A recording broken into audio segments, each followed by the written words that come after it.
Shalom. I want to give all the praise, all the glory, all the honor unto Yahweh, Bahashem, Yahweh Shai, Bahashem, Rakah HaKudash. Double honors goes out to the elder apostles of Great Millstone for teaching me the truth. Also want to acknowledge all the Akyam who are pushing the truth with sincerity throughout the four corners of the earth.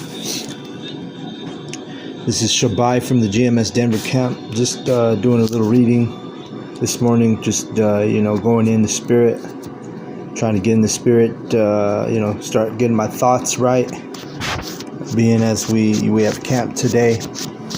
So today through the spirit, Micah the second chapter says, "Woe to them that devise iniquity and work evil upon their beds. When the morning is light, they practice it, because it is in the power of their hand."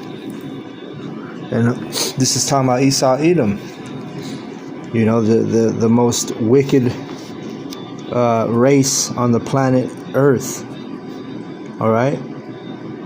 He sits there and it says, "devise iniquity upon his beds," meaning they lay in bed at night thinking about all the wickedness that they're going to perform. They come up with crafty counsel, devices, plans, wicked enterprises, you see. And really, it's all directed and orchestrated toward you Israelites, okay? All the iniquity that they come to perform. Let's go to Psalms 83, and it says, I'll start at 2. "For lo, thine enemies make a tumult, and they that hate thee have lifted up the head." And what do you think Esau Edom is doing right now with his ice, with his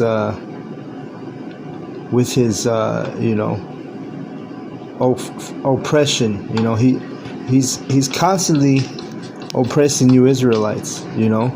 He has all kind of different methods, plans, things that he's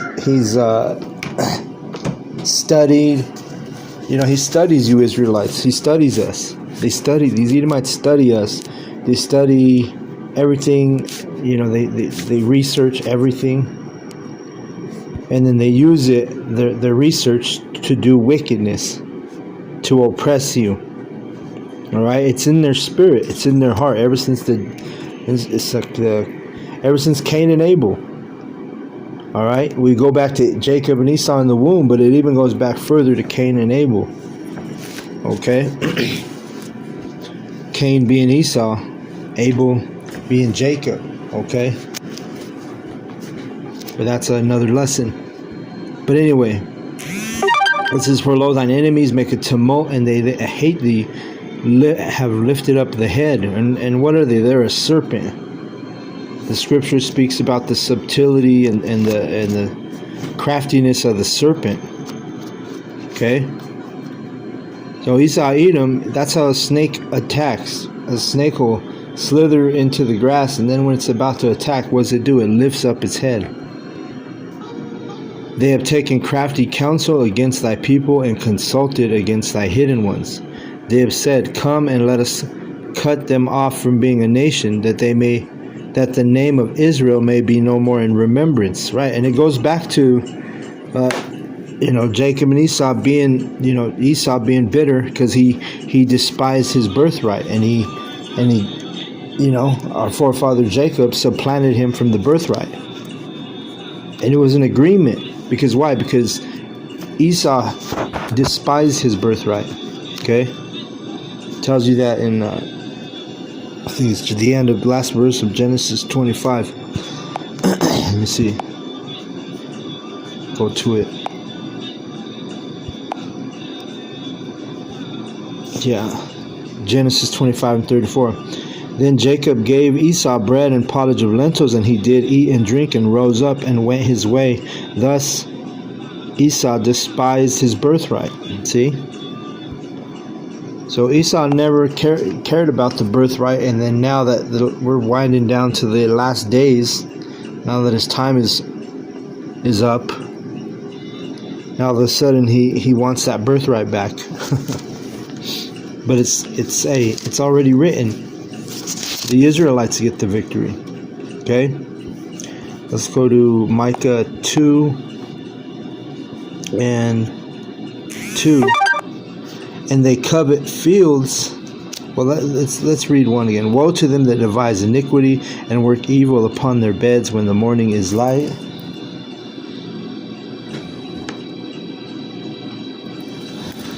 Hold on, it's Slakia. So yeah, it says because in verse 1 it says because they do this iniquity and they think about all the madness and wickedness that they're going to perform. And it says because this is in the power of their hand. So you have to understand the reason why these Edomites have this power is because the Most High gave them this power. We always say it. Esau Edom is the Yahweh's whipping stick, and Yahweh uses his whipping stick on his people, the Israelites. That's what he uses Esau for. He uses Esau as a weapon, right? That's why his blessing is the sword. He uses Esau is the weapon against his own people, the Israelites. All right, when you go into that word Cain, which he was Esau before that's the same spirit in the reincarnation, regeneration. Cain, that word Cain, it means weapon. Okay, so let's keep reading. And they covet fields and take them by violence, and houses and take them away, so that they oppress a man and his house, even a man and his heritage. All right, so if it's not Esau who the wicked is, who is it? Esau Edom, the so-called white man, is the one who does this. Covet fields, meaning they covet other people's lands. They take them by violence. What they do to the Gadites, the so-called Native Americans, they took Babylon, America by violence. And houses, and take them away, so they oppress a man and his house, even a man and his heritage. And and this is what they do. Just look at what ICE is doing. Snatching up people out of doctor's appointments, snatching up people out of a farmer's market, snatching up people out of a nightclub, wherever he thinks the Israelites are going to be, he goes in and that's what he does. He breaks up the family. He'll deport the father and leave the mom with the kids, with 5 kids or whatever it is. You know what I'm saying? This is Esau Edom. The scripture speaks about this, the wickedness of Esau Edom. And a lot of you Israelites, you 2/3, you think he's got your, he's looking out for your well-being. You think he's got your back. Okay? Job 9:24. The earth is given into the hand of the wicked. He covereth the faces of the judges thereof. If not, where and who is he? Okay? Who covered the faces of the judges? Esau Edom. He made himself the Most High, and he made himself Hamashiach, Yahweh Shai. Okay, he called himself, and then he called him Jesus. So he's covered the judges. Okay, you go back in the history, all of the patriarchs of the scriptures. All of the biblical figures, the characters in the scripture, they were all Israelites, which are so-called blacks, Latinos, and Native Americans. But what does he do? He goes through his Renaissance, starting out in the time of his Renaissance art. He went and painted all the faces of the judges, changed them whitewashed the images. And now, fast forward to this generation, and our people all believe that he is God. They believe he's Moses. They believe he's the Messiah, the Son of the Most High, Yahweh. You know what I'm saying? That this is that wicked man, and that was crafty of him. That's what he did in the beginning, right? Or during the time of his rulership, his dominion, during the time of, when he was a rebirth in the Renaissance. That's what that word means. Genesis 3:1. Now the serpent was more subtile than any beast of the field which Yahweh the Most High had made. And he said unto the woman, hath the Most High said, ye shall not eat of every tree of the garden. And this is going in when he deceived Eve, or when he tricked Eve, he beguiled her, right? And she fell for it. Just like our women today are falling for the serpent's lies and his bullshit and his feminism that he gave these women. Where women think they're on the same playing field as a man. You got a lot of these women, they literally believe that in their heart, in their spirit, that they're on the same level as a man, but there's an order according to the scriptures. But Esau Edom, he's such a wicked ass fucking demon. He changes the order of the Most High, and man shall compass a woman, the scripture says. Or I'm sorry, a woman shall compass a man.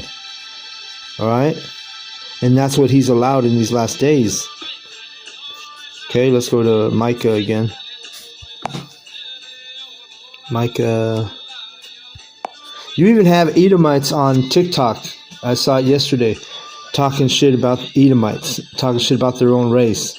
Because you got a lot of these Edomites, the Most High put a spirit on them to, speak against their own people. And they're doing it on all these platforms on the internet, okay? Go ahead and chime on that. Okay, Micah 2. And where am I at? 3. Therefore thus saith Yahweh, behold, against this family do I devise an evil, from which ye shall not remove your neck, neither shall ye go haughtily. For this time is evil, all right? And this time, oh, you know what? But I wanted to touch on this some more. Verse 2, even a man and his heritage. They oppress a man in his house, even a man and his heritage. Look at what ICE is doing to all these Northern Kingdom families in Babylon, America right now. Look what they did to the, during the time of the Western Atlantic slave trade, okay? With the Southern Kingdom. Esau is known for oppressing a man and his heritage and his family, his household. Right? That's he's been doing that since the beginning of time. Okay? Verse 4, in that day shall one take up a parable against you and a lament with a doleful lamentation and say, we be utterly spoiled. And what day is that? We're in that day right now. We're the prophets are on the streets lamenting with a doleful lamentation, saying, hey, we've been spoiled. We've been, looted. They've taken away our heritage. They've taken away, our riches. They took away our everything that meant something to us. They took it away. And then why? Because it's punishment from the Most High. Not because the so-called white man is something so special that he's got this dominion. No, it's because the Most High gave him this dominion over us because we are, we're in a punishment stage right now. Okay, until we get in the kingdom.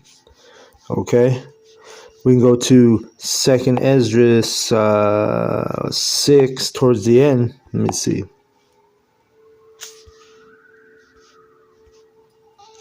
In 2nd Esdras 6:57, it says, now, O Yahweh, behold, these heathen, which have ever been reputed as nothing, have begun to be lords over us and to devour us. All right, so the heathen it starts out with Esau, Edom, all the heathen nations, all the tribal nations that are outside of the tribes of Israel are considered heathen, which the word heathen, it means nation. Okay? And how do they devour us? They devour us in multiple ways. Look at they give us all these different philosophies, moral values, things that your kids are brought up recognizing as normal when it's not normal, First, they devoured us physically in battle, in war, right? Yahweh gave him that blessing, the sword. So that's why they were able to conquer us. I'm talking about the Israelites. Esau, Edom, the so-called white man, was allowed, all the heathen really, but we're in the we're in Esau, Edom's captivity, this is the last captivity of the Israelites. All right, the Lord he has us in our last captivity. This is the last time our people are ever going to be devoured by heathen nations. Okay?